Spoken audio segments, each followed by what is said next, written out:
कि भवानी मैया खोला ना हो के भवानी मैया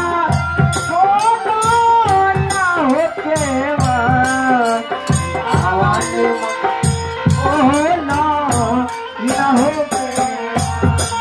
भवानी मैया खोला ना हो के भवानी मैया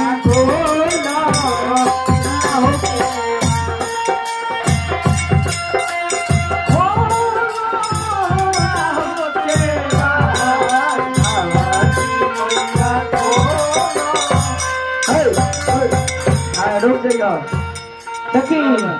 हमारे चंदन चाचा जी की तरफ से हल्के हल्के हल्के हजारों रुपए का पुरस्कार चरण में नमस्कार रही धरती के जय जयकार रही से आग्रह रही फुलवारी भले राजा बन जा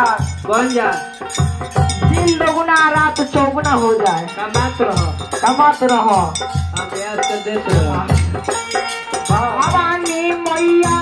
खोलो ना हो के भवानी मैया खोलो ना हो के भवानी मैया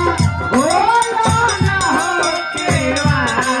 भवानी मैया खोलो मैया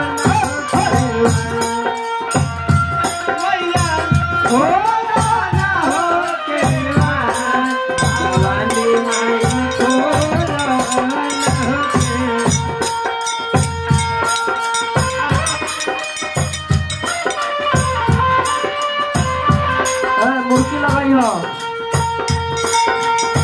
मुर्गी लगाई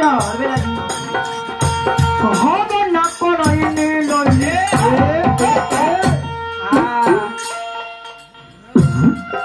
कितना धारी है हम ना कलसन हवाए माए